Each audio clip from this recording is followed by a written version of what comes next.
Boa tarde, ou bom dia, ou boa noite, quando forem assistir essa apresentação aqui. Nós vamos chamar aqui o nosso convidado. Deixa eu só marcar ele aqui para poder enviar para ele o convite. Dá uma olhada aí, vê se chegou aí para você, dá um aceite aí, que aí já vem para a sala. Fico aqui no aguardo. Vê se chegou aí para você vê se chegou aí para você o convite.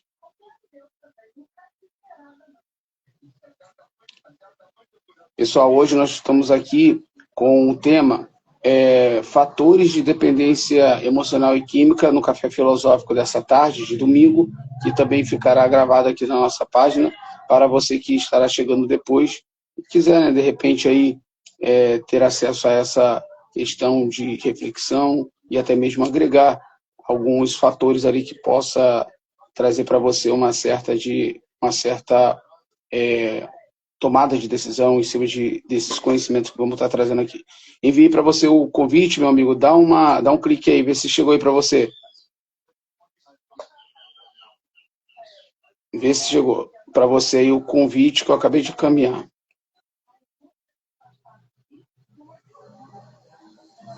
Deixa eu encaminhar aqui novamente. Convidar. Vê se chegou agora.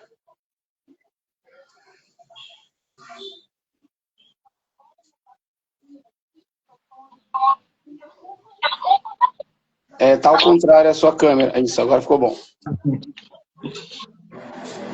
Amigo, boa tarde. Boa tarde. Consegue me ouvir certinho, direitinho?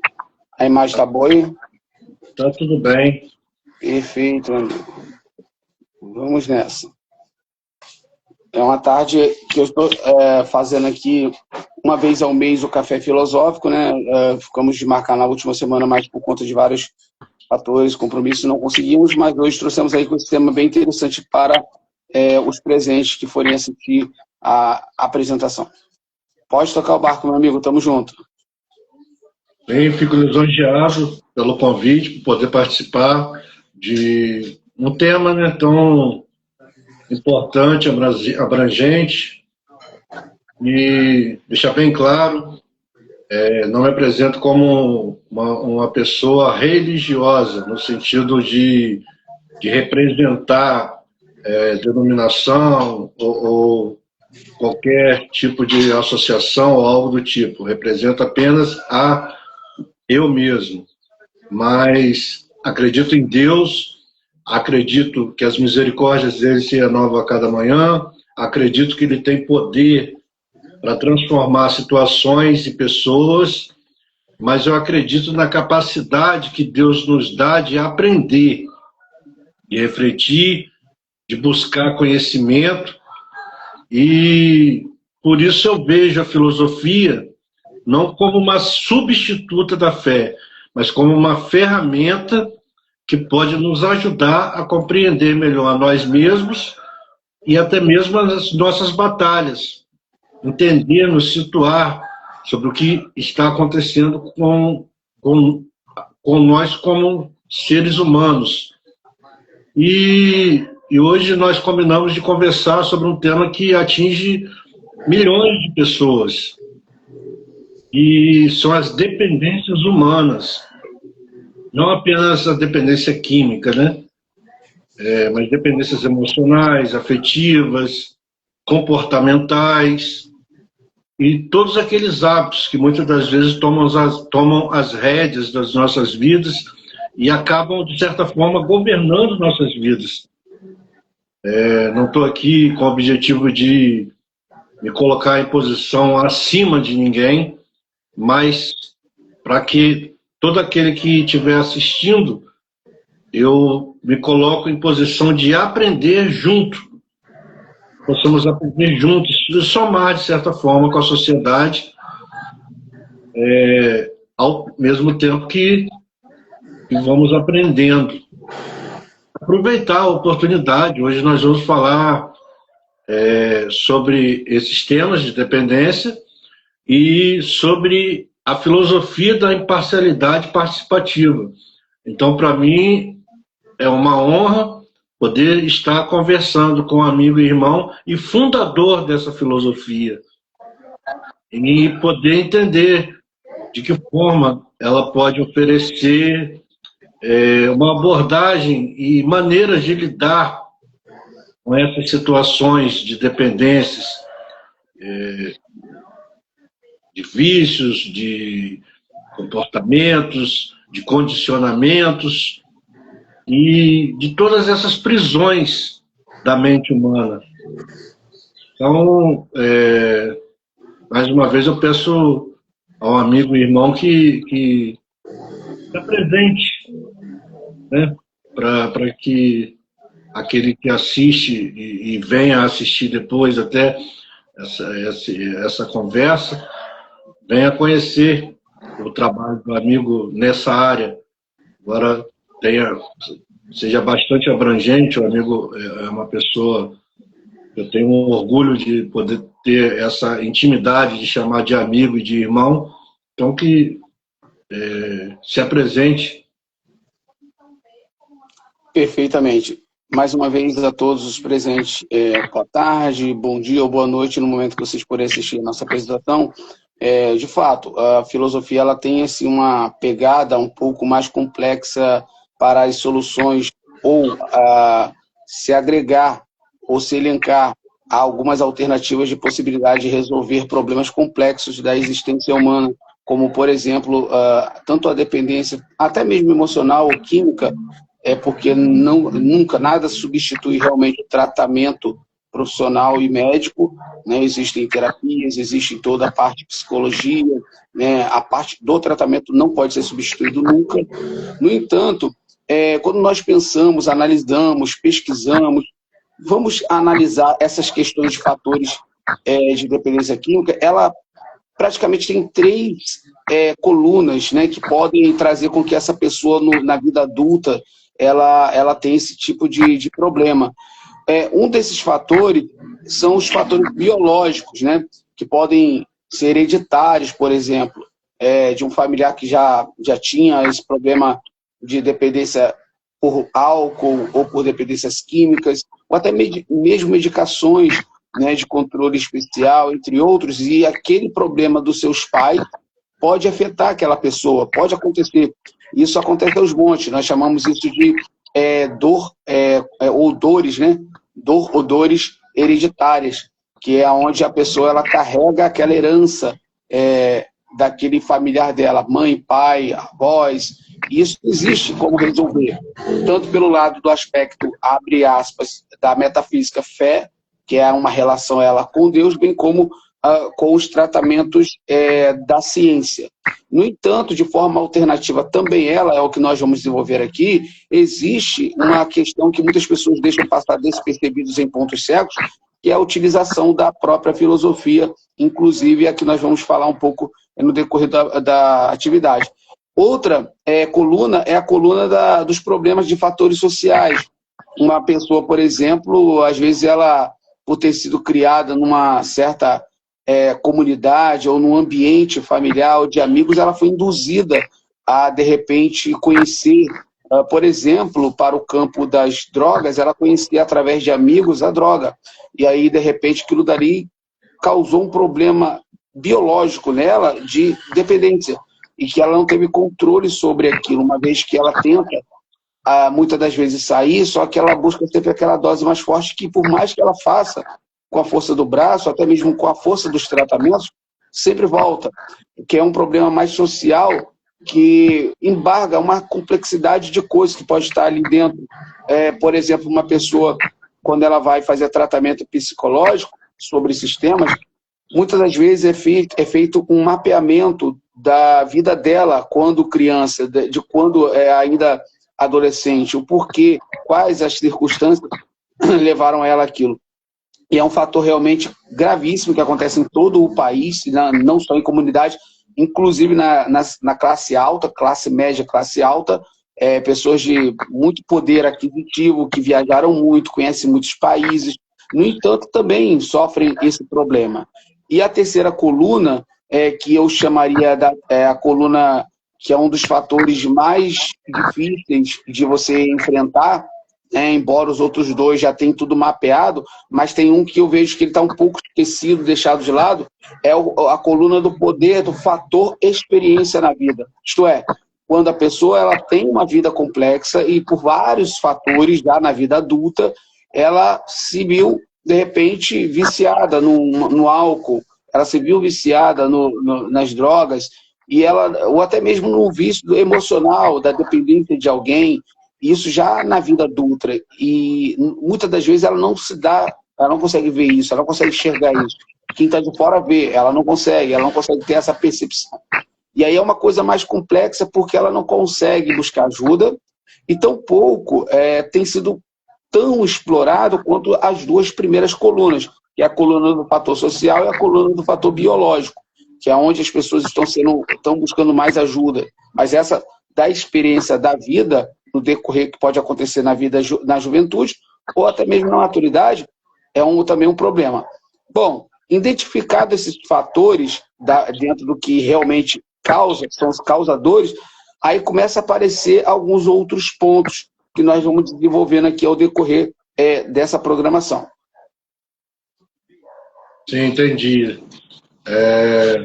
Para ficar bem claro e para que possamos, tanto eu, como eu disse ao amigo em off, que teria vontade até de ter essa conversa em particular, mas resolvemos compartilhar para que possa atingir e alcançar pessoas que talvez estejam passando por esses problemas, tanto particulares em si, quanto com familiares, para que possamos de veras estarmos presentes e absorver o máximo possível. Gostaria de perguntar ao irmão o que é dependência. Ela é um problema apenas comportamental ou, como foi dito, existe algo mais profundo? Perfeito, pergunta muito boa. Essa questão ela tem duas pontas, ela tem duas vertentes para pesquisas, né? Tem a vertente das pesquisas científicas, que são problemas tanto relacionados ao ato biológico da pessoa, o corpo dela já se acostumou com isso, que está dentro de uma dessas três colunas iniciais. Esse é o caminho da ciência, esse é o caminho científico, causadores, os três fatores causadores, que pela viés da ciência vai encontrar elementos ali que estão realmente ligados a essa dependência, o porquê que a pessoa não consegue sair, mas tem algo muito mais complexo, que seja isso, essa já é uma questão tanto para quem é teísta ou ateu, que são os elementos espirituais, porque nós somos uma energia, e as energias negativas, querendo ou não, cientificamente falando, comprovado cientificamente falando, elas se alimentam daquilo que é colocado a elas, como um cardápio, por exemplo, aquela necessidade, aquele afã.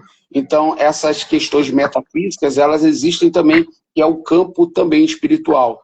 Mas, levando em consideração essas duas viés, da onde elas veio, eu estava fazendo uma certa reflexão sobre essa questão, porque existe o nosso sistema reativo de recompensa. Então, por exemplo, se eu tenho um sistema reativo de recompensa, eu sempre vou buscar desenfreadamente a sensação de épico, momento de alegria, porque aquele momento de êxtase, ele precisa ser eterno no ponto de vista de quem tem aquela dependência, porque quando ela, por exemplo, a pessoa que é alcoólatra, ou ela tem o uso de drogas, por exemplo, ela precisa daquele momento, porque é o momento que ela traz uma certa espécie de felicidade ou de leveza e fuga da realidade. Passado aquele pequeno período, ela volta à realidade com uma depressão tão grande, com uma tristeza tão grande, um peso tão grande dentro da alma dela, que ela não entende. Muitas das vezes a gente vê pessoas aí no noticiário dando cabo da própria vida, ou a pessoa abandonando tudo e não morar na rua. Tudo isso por conta dessa questão do sistema reativo de recompensa. Ela quer ser recompensada o tempo todo. Isso é um problema da consciência que está adormecida e o inconsciente está super acelerado. É onde nós vamos entrar no decorrer dessa apresentação sobre a possibilidade da utilização da filosofia como um ponto de referência para esta questão, que é onde você sai do ato de inconsciência para o ato da consciência ativa, acesa, viva, porque tem pessoas que confundem a palavra consciência com a ideia do bem e do mal, com a ideia da ética moral. Não tem nada a ver com isso, é uma outra questão. E o outro elemento do que você me perguntou, que a gente consegue estar visualizando também, é que muitas pessoas, quando elas vão pensar assim, eu estou lutando há tanto tempo, buscando ajuda, mas não importa o que você faça, se você fizer de uma maneira desenfreada, você está lidando com uma série de elementos. Tudo é muito complexo. Imagina o corpo humano, os elementos do que ele é composto. Células e trilhões e milhões de células. Se a pessoa não se autoconhecer, ela pode lutar como for. Ela sempre vai parar no mesmo lugar. Ela pode ter conhecimento que for, ela pode ter uma espécie de utilidade social, ela pode ser uma pessoa muito influenciada, mas se ela não tiver acesa, aberta para a busca dessa consciência maior, que não tem nada a ver com autoajuda, mas tem a ver com uma outra coisa muito mais profunda, se ela não estiver aberta para isso, que é um esforço, então, de fato, o tempo vai passar. E aí o que a gente vai ver aí são números. E números não falham. Você for fazer pesquisa aí nas casas de tratamentos, você vai encontrar lá uma imensa quantidade de pessoas que começaram o tratamento, mas depois teve evasão, abandonaram o tratamento. Estão por aí, né, batendo cabeça pela rua, perdendo até o que tem dentro de casa, vendendo tudo por conta daquele problema que ela tem. Então, eu acredito que o problema ela tem essas duas vias. A via científica, que é comprovada pelos 3 elementos das 3 colunas, que são causadores, e essa é o lado espiritual, que é uma outra pegada, é um outro universo, é uma outra dimensão, na qual também a pessoa tem que estar atenta para isso, porque ela é uma energia, ela atrai, ela é igual uma bucha, ela atrai o bem ou ela atrai o mal. Isso daí não tem para onde ela correr. Contra fatos, não tem argumento. Então, na sua filosofia da imparcialidade participativa, olhando por esse viés, você enxerga, a filosofia enxerga a pessoa dependente como uma pessoa que fez escolhas erradas, ou ela é influenciada por outros fatores, tal como você disse aí? Olha, na filosofia da imparcialidade participativa, por exemplo, se a gente for olhar para vários problemas da sociedade, política, problemas sociais, problemas religiosos, cada uma a gente vai tratar de uma maneira diferente. Mas tratando desse caso específico, o máximo que a gente consegue alcançar do lado de fora, é entender que realmente isso daí são fatores de falta de estrutura psíquica, emocional e espiritual. E uma junto da outra, sozinhas, elas estão como se fosse um vazio existencial. Então, qual é a proposta que a gente pode alcançar, talvez, uma fuga para isso, para uma outra realidade? É a pessoa, ela encontrar um sentido, né? Se ela não tiver um sentido para viver, ela não tem o porquê lutar. Então, a filosofia, ela só pode, principalmente a filosofia da imparcialidade participativa, ela só pode entrar nessa briga a partir de uma espécie de desejo de querer mudar essa realidade. Por exemplo, se eu tenho um conhecimento do universo, de mim, das coisas, eu tenho que agora me pesar. Porque, por exemplo, vamos pegar todas as filosofias que existem até hoje, todas, e coloca esse conhecimento na faculdade, na universidade, que lá estão. Aí você vai lá na universidade, na faculdade, e você vai encontrar vários jovens usuários de drogas, por exemplo.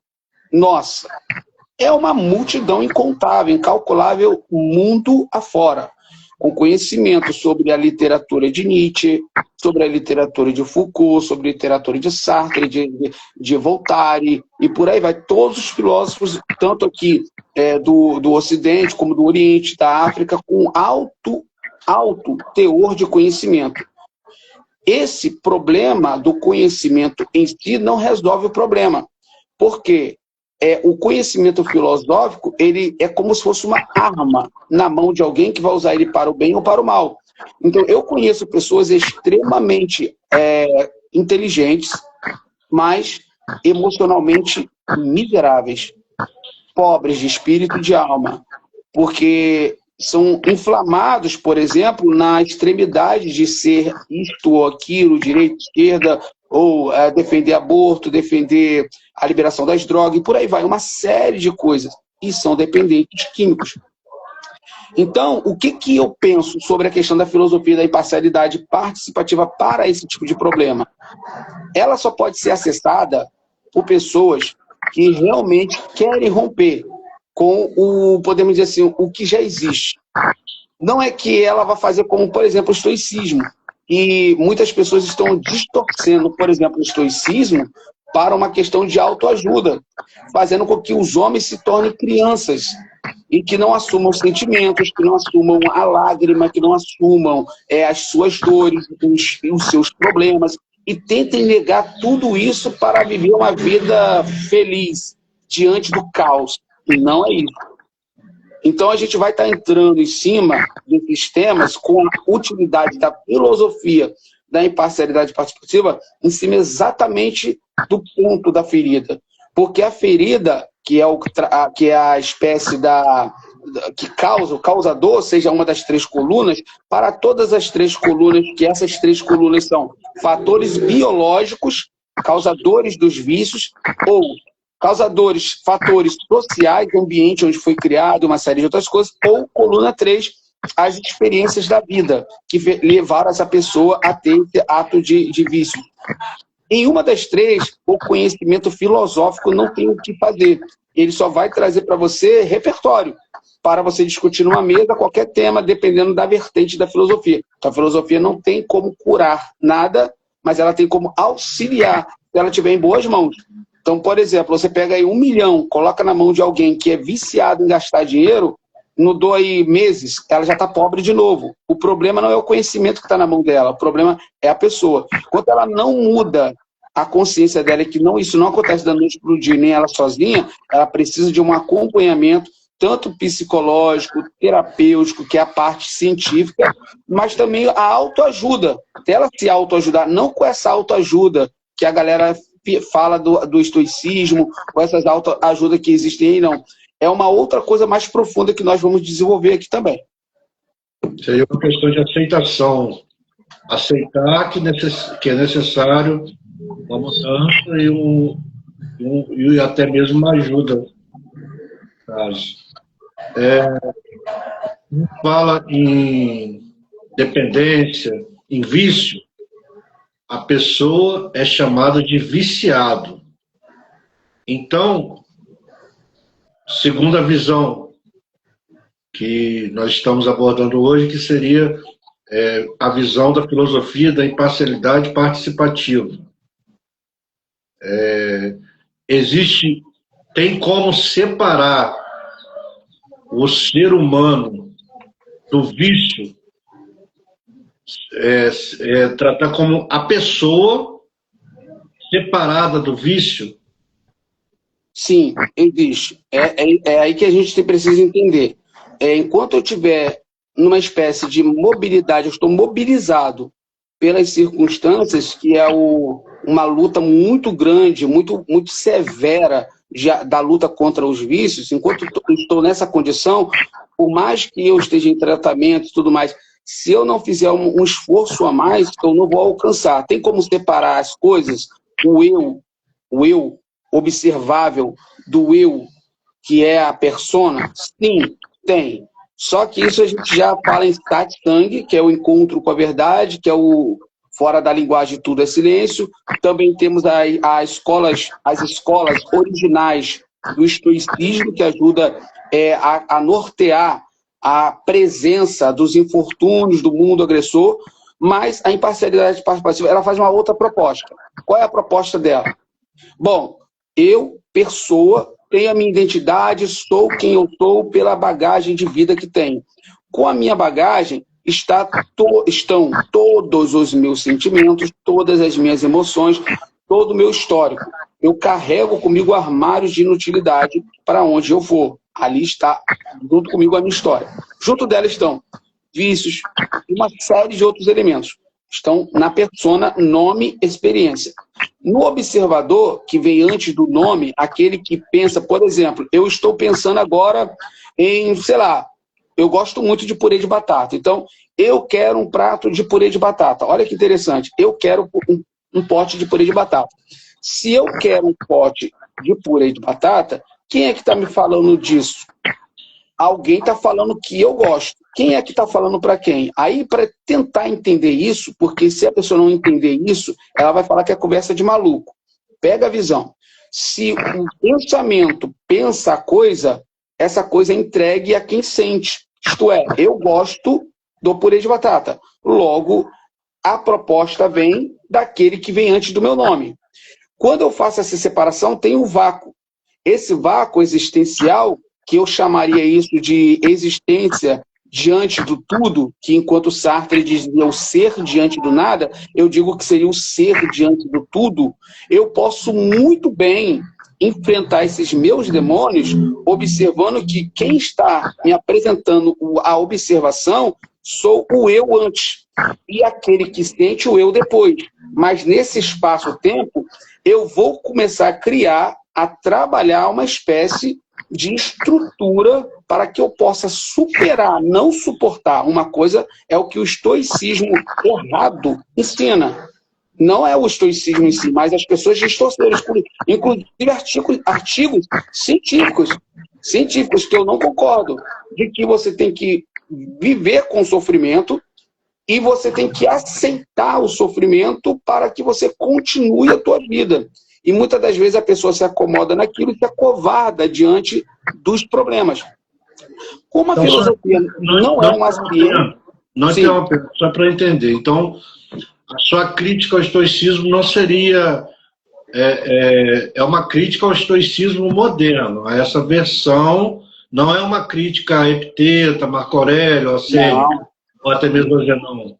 Não, mesmo porque Marco Aurélio, Epiteto, Sêneca, eles foram filósofos que proporam uma filosofia que era um pensamento ao qual você realmente conseguiria vencer alguns infortúnios, mas só que com o decorrer do tempo, alguns autores distorceram ela para que o homem se tornasse covarde.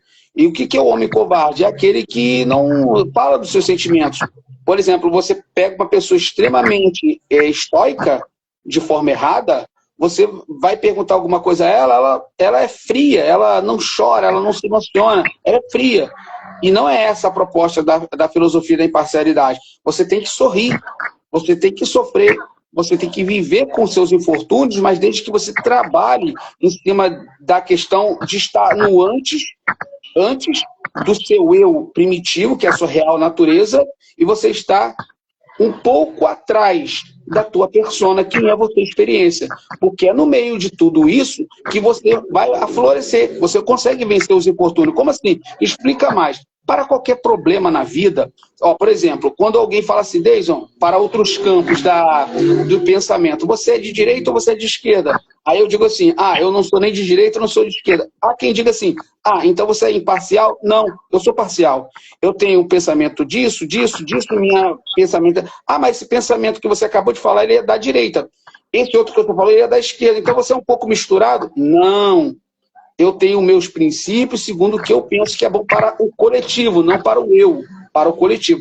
Só que no campo de todas as emoções, dependência química, seja lá o que for, sofrimento, dependência de outras pessoas, vem as emoções com tudo que sou eu, vem o eu que pensa antes, que está em silêncio, só observa, e como eu já falei em outros momentos, e reforço para quem não entendeu, faça a pesquisa sobre a fenda dupla.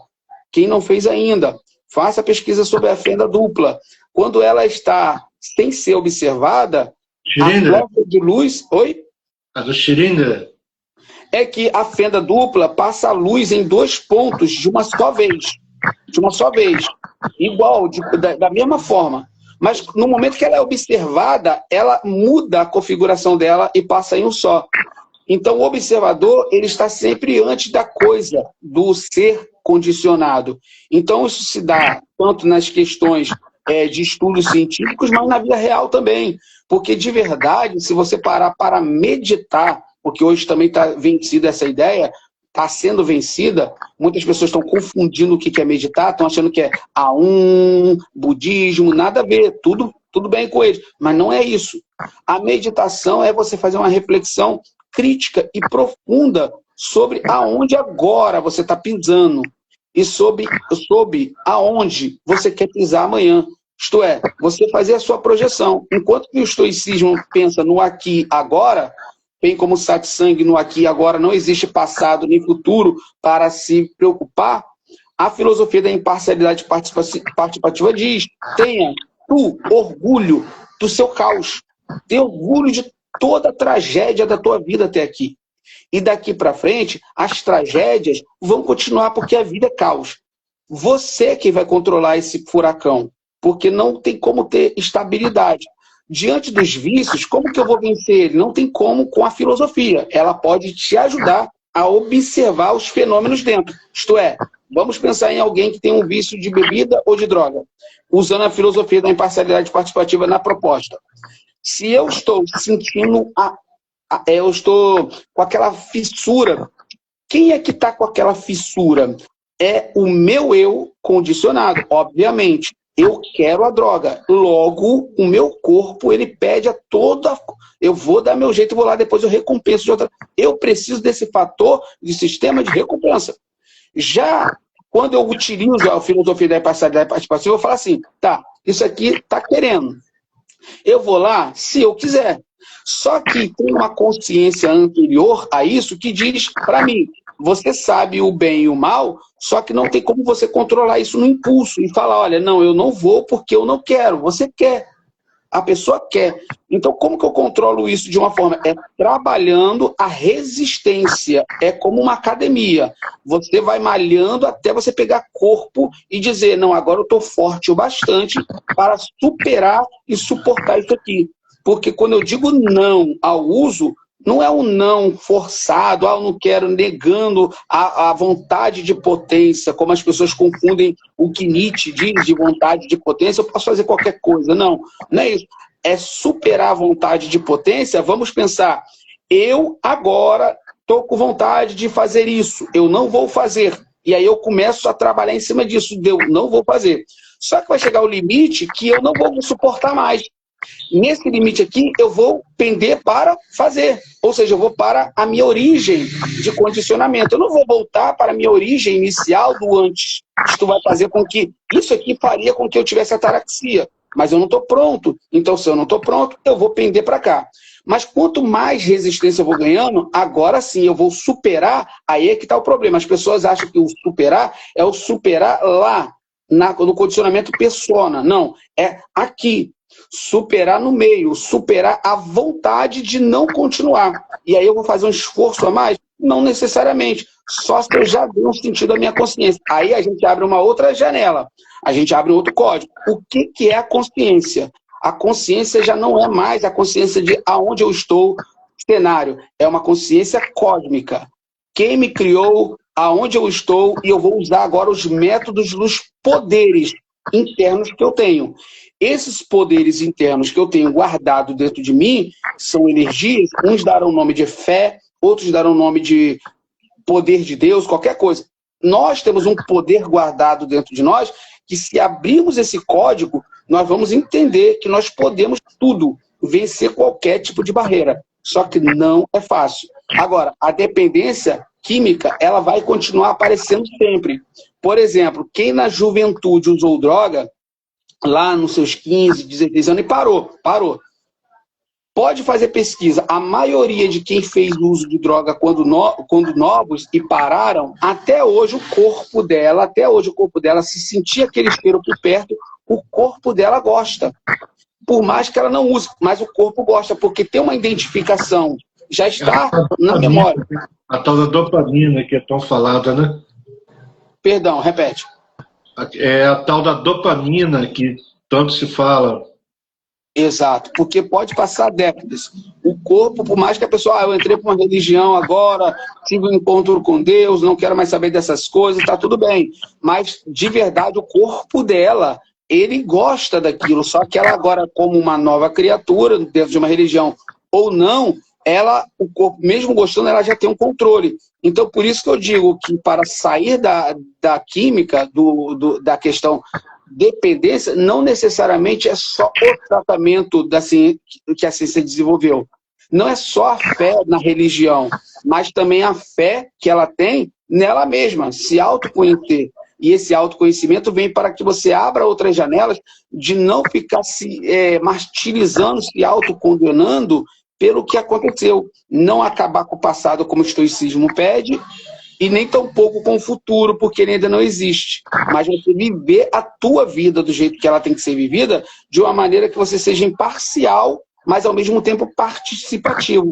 Para todo exemplo que eu posso dar, prático sobre esse tema, embora eu já falei que eu posso entrar em qualquer instituição, eu posso entrar em lugares da direita, da esquerda, na religião A, B ou C, e não pertencer a elas, mas eu poder entrar e sair sem demonizar, sem apontamento, porque eu ganhei um nível que eu criei em mim, algo superior a qualquer instituição, superior a todos os tipos de nomes e seja lá o que for. Abre aspas. Isso funciona só para mim? Para todo mundo que superou as expectativas do mundo superior. O que é isso? Todo mundo que é superior a você, você tem que superar isso. Como assim? Você é melhor do que alguém? Não. Você é uma pessoa que já tem um autoconhecimento tão avançado que você não entra mais em briga de política, de religião.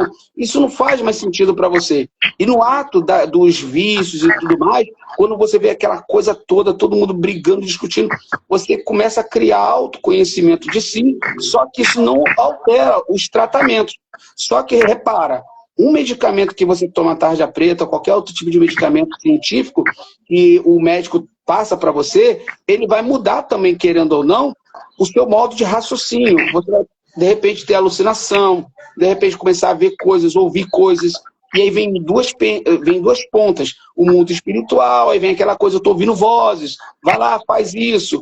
Outros dizem, não, isso aí são resultados do medicamento. O medicamento está trazendo esse tipo de comportamento. Então, tudo é tão complexo para alguém falar assim, a filosofia de A, B ou C resolve. Não, não resolve. Ela auxilia no ato de que você vai ter a coragem de falar, olha, eu vou tentar aqui me buscar nesse autoconhecimento. Como que eu faço isso na prática? Primeiro, você tem que buscar realmente tirar de dentro de você todas as emoções possíveis que afloram ao extremo, trabalhar em cima disso. 2, pegar todos os tipos de condicionamentos de ídolos, deuses, seja lá o que for, seja quem for ou coisa que for, seja a droga, seja a cerveja, seja uma instituição, seja lá o que for, e colocá-las num pedestal ao lado, e você sempre estando superior. Elas não podem, de forma nenhuma, nem a política, nem a religião, nem as drogas, nada, nem ninguém, controlar aquilo que eu abri já a chave, que é o universo quântico. Isto é, quem é Deus? O que é Deus? Olha a dimensão no espaço. Trilhões de estrelas, galáxias e tudo mais. E o conhecimento nos livros e mais o autoconhecimento na meditação, na oração. Enfim, eu vou criar uma barreira contra todos os infortúnios. Isso acontece com muito tempo. Eu falo com propriedade porque eu não tenho medo de falar. Na minha juventude, eu fui usuário. Então, como que eu venci? Tudo isso foi uma construção. Então, não é da noite para o dia, mas é necessário. A filosofia da imparcialidade, por exemplo, eu estava até colocando aqui, ela não veio assumir um meio.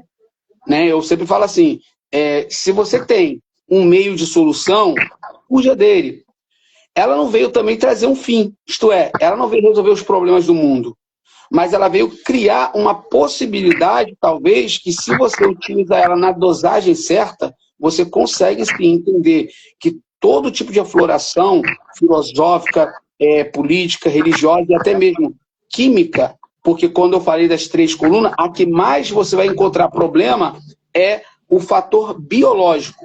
Não é nem tanto o fator social. porque o fator social foi o meu caso. O meu melhor amigo, quando eu era jovem, que dormia na minha casa, foi quem me ofereceu.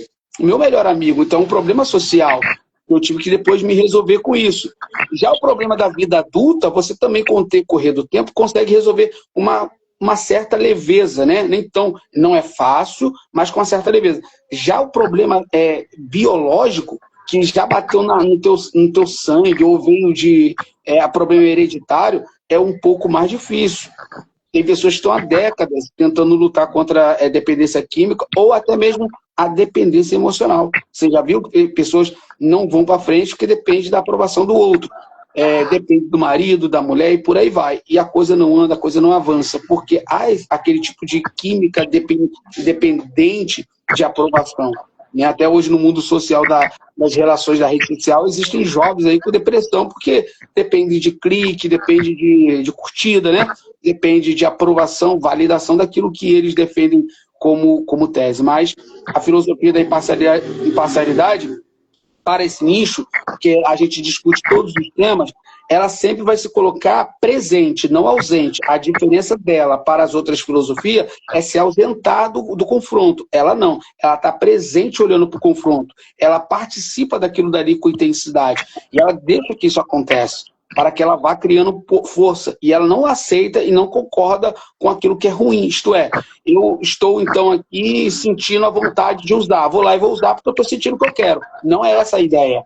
A ideia é, estou sentindo, agora eu vou começar a criar dentro de mim uma espécie de força interior que, através de um elemento, uma série de elementos, oração, autoconhecimento de Deus e do universo, quando eu digo alto, é profundo, alto e profundo conhecimento de como eu funciono, meu corpo, os átomos, tudo, como que eu funciono diante de qualquer problema, e esse autoconhecimento é o que vai realmente trazer você para dentro. O mestre aparece quando o ego desaparece.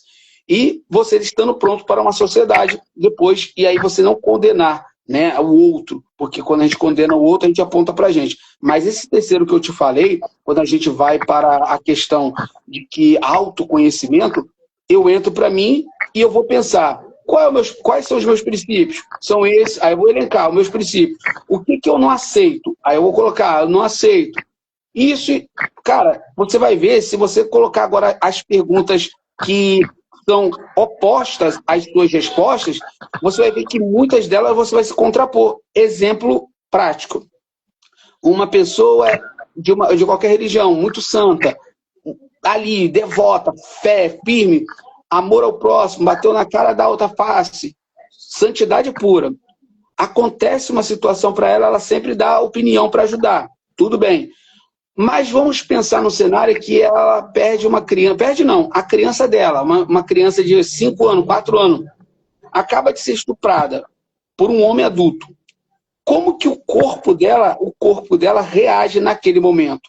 Na hora é despertado inconscientemente o ódio, a química do ódio. Eu tenho que fazer justiça. De alguma forma, aquela pessoa ela vai pender para o lado mal. Então, quando a gente fala o autoconhecimento, é você ver os opostos dos seus princípios. Bom, eu sou contra isso aqui, mas eu ainda pratico isso aqui. Eu sou contra isso aqui, mas isso aqui, se acontecer uma situação... E aí eu tenho que começar a consertar isso. E sim, me observar. Não tem ninguém me observando, eu preciso me observar. Se eu sou contra isso daqui, mas isso aqui ainda está dentro da minha realidade, eu tenho que fazer alguns movimentos. Eu preciso trabalhar em cima disso. Por isso que nós somos construtores. Nós somos eternos aprendizes. Temos que nos autoconstruir diante daqueles demônios que estão diante de nós. E as pessoas falam, demônios, igreja, não tem nada a ver. Os demônios que eu quero dizer são os infortúnios que trabalham aqui na nossa mente. São as limitações intelectuais, os preconceitos, as pessoas que a gente julga sem conhecer, os problemas estruturais que nós temos, como, por exemplo, dependência. Eu tenho uma dependência e eu preciso resolver isso. E aí você começa a ver, montando toda essa parte do que você é contra e a favor, e depois coloca perguntas opostas. Como eu já fiz, não só com essa, mas com outras respostas, perguntas e respostas, e a pessoa fala, eu sou desse modo aqui, e eu faço uma pergunta oposta àquela dali. Na hora, flora nela um sentimento. E aí esse sentimento vai aflorar para uma decisão, tomada de decisão em cima daquilo dali, que ela nem pensava que ela poderia fazer aquilo, porque ela defende isso aqui. Então, o autoconhecimento da filosofia, da imparcialidade, entende que eu sou complexo demais para ser explicado, que está Deus. Então, eu preciso me autoavaliar em tudo. Eu tenho que estar no meio, participando de tudo, sem ser pertencente a nada, e ao mesmo tempo pertencendo a tudo. Isto é, eu entro e saio de onde eu quiser, me auto-observando com as duas pontas. O olho que tudo vê, que podemos dizer assim, sou eu, o meu antes do nome, a minha real natureza, e este outro que é o condicionamento. Então, assim, são coisas e elementos que eu posso trabalhar em qualquer lugar da vida, no trabalho, na política, na sociedade, e aí, principalmente, nas emoções, sem negar o choro, sem negar o sorriso, sem negar as lágrimas, porque o estoicismo vencido e falho ensina que a pessoa tem que negar tudo isso. Não, o homem tem que chorar, o homem tem que sofrer, o homem tem que passar pelos infortúnios, sim, e ele erguer a cabeça e ver, rapaz, eu preciso melhorar nisso aqui, eu preciso mudar nisso daqui. Só que essa autoajuda vencida aí do mundo lá fora não vale, porque nós estamos falando de uma coisa muito difícil, porque depende da ciência. Ela é tratamento científico, é tratamento com especialistas, tratamento com terapeutas, com psicólogos, né, casas de recuperação e outros elementos científicos. E, por outra ponta, o autoconhecimento de si, dentro do que é a filosofia. Não a filosofia também vencida, que eu condeno ela. Porque a filosofia, para mim, como sou amante dela, para mim a filosofia é tudo de bom, ela tem que ter equilíbrio. É uma dinamite na mão de quem não sabe usar. Pode usar para o bem ou para o mal, assim como o alto poder daquilo que tem dentro de cada um de nós, que é esse código cósmico, o poder da energia que nós temos dentro de nós. Se mal utilizado, destrói muitas coisas, acaba com muita gente. O mal vai ser feito para muitas pessoas, mas se esse poder interior é usado de forma que as pessoas consigam, de fato, ajudar uma às outras, você muda até os cenários externos. Por mais que nós não tenhamos poder sobre destino, que é uma falácia, nós temos poder de hoje. Então, sempre a filosofia da imparcialidade participativa, ela vai trabalhar em cima dessa observação da dualidade.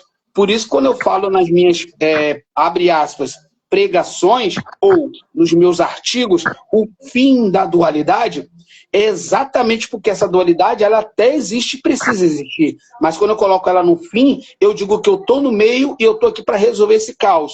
O eu condicionado da experiência das inutilidades e o eu observador, onde fora da linguagem tudo é silêncio. No meio ali estou eu participando de tudo aquilo e eu vou controlando tudo aquilo de maneira com que eu vou criando uma espécie não de personagem, mas de realidade, de identidade. Eu sou muitos em mim. Todos se assentam à mesa comigo. E quando eu falo isso, eu falo de forma que todos são. Só precisam se encontrar. Porque você é uma pessoa agora, em sociedade. No banheiro, você é você mesmo. Você é 100% você. Quando você entra no seu banheiro, você é 100% você. Quando você vai para o trabalho, você tem que criar uma personagem, um personagem de caráter, de ética e tudo mais. Mas você não pode falar da nudez dos seus pensamentos 100%. Então você tem o autocontrole sobre os seus pensamentos, mas muitas das vezes não tem o controle sobre o vício. E é uma luta, e é uma guerra, mas tem como trabalhar em cima disso. Estou aqui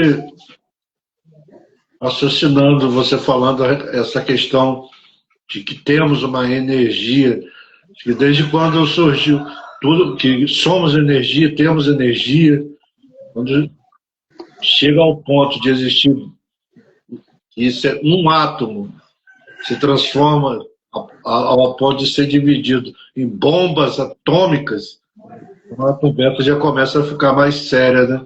Já não dá mais...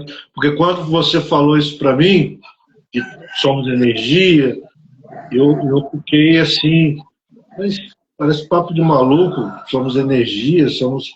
A gente é carne, osso, é água e tal, tudo que a gente aprendeu na escola. Mas quando a gente descobre que somos energia, aí eu parei, pensei, falei, pô, tem bomba atômica? Então, o negócio é mais sério do que parece. E eu estou fazendo assim, não numa conversa como você, o irmão, amigo e irmão disse, que faz perguntas, eu não estou fazendo com intenção de usar o método socrático, mas estou sim em busca de encontrar uma verdade para mim e para que seja dividido para quem assistir possa somar. Mas assim, se eu não sou o que eu penso, se eu consigo observar o meu pensamento, então quem sou eu? Exatamente. Vamos entrar nessa chave agora, nesse código agora. É um pouco complexo, mas vamos tentar aqui ser um pouco mais simples possível. Quando nós pensamos, alguém está pensando. Este alguém não sou eu pensado. Isto é, não é a minha condição de ser humano, identidade e utilidades até hoje, emoções e experiências. Não. Repare, quando uma pessoa morre, aí alguns religiosos dizem que vai para um lugar, cada um tem seu pensamento depois da morte. Repara uma pessoa dormindo. Quando ela está dormindo, obviamente o cérebro para. Alguns estudos que estão sendo feitos, você pode observar que a sua mente para. Quando você acorda, você está 100% renovado ou você acorda muito cansado. Pelo fato de nós sermos complexos e uma energia, aí vamos entrar agora nessa questão. Por que eu disse que nós somos uma energia? Cientificamente falando, está comprovado. Você pode pesquisar depois daqueles copos, por exemplo, um deles, são vários, mas um deles são os copos d'água que foram ali testados pelos cientistas japoneses, onde um copo de água ele testou amaldiçoando aquele copo de água e o outro copo de água ele abençoou ele. E depois foi feito as pesquisas nas partículas das águas. O copo amaldiçoado ele estava como uma espécie de atrofiamento. Não estava como a água original deveria estar, as partículas dele. Enquanto que a água abençoada pela palavra, ela estava em harmonia, em perfeita harmonia. Quando outros cientistas fizeram sobre as plantas, usaram a palavra na planta para que amaldiçoasse ela, elas secaram. Rapidamente, em questão de 24, 48 horas, elas secaram. Enquanto que aquela que foi abençoada pela palavra, ela estava em harmonia. Não só nisso, mas em outras coisas. Mas olhando para dentro, a energia que nós queremos levar para um campo um pouco complexo é a saída do corpo humano para a entrada no corpo cósmico. Isto é, nós somos uma energia e nós podemos fazer como a Bíblia fala. Quando Jesus disse assim, se tiver fé do tamanho do grão de mostarda, ele não estava dizendo que você vai jogar uma montanha para o outro. Em outras palavras, porque em outros momentos, Deus chama todos nós vermezinhos de Jacó. Ou em outra passagem, ele vai dizer assim, Israel, se soubesse da minha visitação, mas hoje isso é oculto aos seus olhos. O meu povo não me entende, porque lhes falta conhecimento. Então, o poder cósmico, no universo lá fora, nós estamos ligados numa unidade sem dualidade. Isto é, eu sou a continuação de tudo que existe depois da minha margem. Se eu pegar uma pedra e pedir aos cientistas que trabalham em cima disso para pesquisar, a pedra tem uma energia. Qualquer coisa tem uma energia. Qualquer coisa tem uma energia. E essa energia pode criar vertente. Exemplo. Vou pegar um livro qualquer aqui. Peguei um aqui, por exemplo, livro qualquer. Nada mais, nada menos. Einstein. Isso aqui é um livro, se a gente pegar pelo ponto de vista do que ele é feito, você vai criar. Veio de árvore, veio da natureza. A natureza tem energia. Esse produto aqui também tem uma energia nele. Só que se você pega para dentro de uma vertente e ler a obra e entender o autor, você vai entender outros espíritos no sentido de que a proposta dele. Só que todos os elementos, eles têm uma energia. E nós não conseguimos observar tudo que existe no universo. Exemplo agora prático de outro teste. Exemplo, vou pegar um objeto e vamos pensar no universo, nas coisas do mundo, para nós pensarmos nas questões dos vícios. Por exemplo, um objeto, está aqui, um objeto. Se a gente pergunta o que é isso aqui, vão falar, é um vasozinho de planta, qualquer coisa, beleza. Do que ele é feito? Aí a pessoa vai falar vários elementos do que ele é construído, do que ele é feito, só que ela vai falar pelo ponto de vista do que ela vê. Só que do outro lado aqui, ela ainda não sabe o que tem aqui atrás. Ela tem que entender o que tem atrás. Só que o que tem atrás, ela depois que descobre, tá tudo bem, beleza. E ela vai tentar descobrir agora os elementos dentro do que ela é feita, do que aquilo é feito. Quais são os elementos dele. E aí você vai ver, tudo no mundo, tudo, absolutamente o ar que a gente respira tem uma energia. E nós temos uma barreira de 7 metros. Nós temos uma barreira de 7 metros de energia de uma pessoa para outra, aonde nesse campo nós atraímos coisas boas ou ruins para nós. Exemplo disso é quando nós amaldiçoamos alguém. Eu amaldiçoo fulano, quero que tudo dê errado para ela. A pessoa pode fazer isso. Só que aquele mal, o universo, na física quântica, no universo, não vai entender dessa forma. Ele traz aquele mal para quem está falando, não para quem deseja para o outro. E a vida, de uma forma ou de outra, vai entregar aquilo àquela pessoa. Quando eu penso de uma coisa boa, não, meu dia está muito ruim, mas eu penso que o dia está maravilhoso, gratidão, energia, eu sou energia, essa energia cósmica que eu jogo para o universo, gratidão, porque está acontecendo isso de bom na minha vida, e nem aconteceu, mas está acontecendo, por isso que a Bíblia fala, olhos verão, ouvidos ouvirão, mas jamais nem penetrou em coração humano que Deus tem preparado para os seus. E os seus são aqueles que guardam esses segredos do universo. Isto é, nós podemos mudar a realidade das nossas próprias realizações e dos demônios que nós temos, isto é, dos problemas que nos afligem. E a religião e Deus não tem nada a ver com isso em termos religioso mesmo, mas sim soluções práticas. Então, se eu falo que em 7 metros eu tenho uma energia, essa energia, quem chegar perto de mim, vai ser contagiada positivamente. Óbvio que positivamente. Olhando para o campo cósmico, o autoconhecimento de mim e do universo, se eu for pesquisar lá fora, trilhões e trilhões, infinitos trilhões de galáxias. Como que Deus, na sua infinitude, inexplicável, como que eu posso dizer que eu sei tudo dele, se ele criou toda essa maravilha, a gente nem sabe o que tem lá fora. É muita coisa lá fora. Então, tudo é uma energia e eu sou criação dele. Ponto. Dito isso, quando eu entro nesse código do universo, eu vou entender o universo, isso é um estudo que você faz somente durante, no mínimo, 10 anos. No mínimo, 10 anos. Do espaço, do universo. Estudar o universo. E mais 10 anos estudando quem é você. Como que você funciona. Todos os meses você vai ver que a sua mente, a sua consciência, ela vai se expandindo. Você para conversar com uma pessoa que ela é fechada, ela não consegue passar da margem. E está tudo bem. Quando ela começa a conversar com você, vai acontecer duas coisas. Ela não vai entender o que você está falando, porque a consciência dela está muito atrasada e você está à frente do tempo. Ou ela vai admirar você e vai pedir ajuda. E o teu avanço como um intelectual da espiritualidade, no sentido universal, no sentido cósmico, como elemento de ponto de contato para outras pessoas, farão com que essas pessoas se sintam bem ao seu lado. Mas aonde está o problema do vício aí? Quando eu chego nesse nível, eu já não tenho mais o vício, porque ele já foi controlado lá atrás. Mas isso é uma construção. O vício da maconha, o vício da cocaína, o vício da cerveja, o vício da pornografia, qualquer tipo de vício. Tratamento primeiro profissional, científico, terapeuta, psicólogo, enfim, os profissionais da saúde.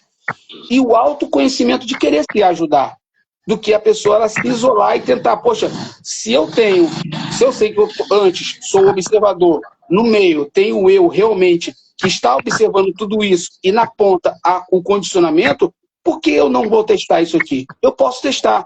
E aí, então, você começa a observar detalhes. Exemplo, eu acho que se eu perguntar a 10 pessoas, as 10 vão dizer que não. Que não. Hoje, na saída de casa, você observou o canto dos pássaros? Observou o barulho da natureza? Não. Beleza. Na saída de casa, você observou os detalhes nas coisas? Reparou em volta à sua volta alguma mudança, alguma coisa? Não. Por que eu estou fazendo essa pergunta? A maioria das pessoas são automaticamente robóticas ao acordar, vão para o trabalho correndo.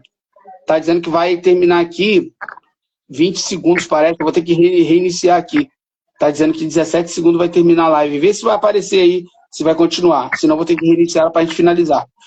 É necessário observar todas as coisas, porque faz parte da construção. Deixa eu ver se vai parar. Se parar aqui, eu vou te chamar de novo aqui no Instagram, tá? Para a gente finalizar. Entendido.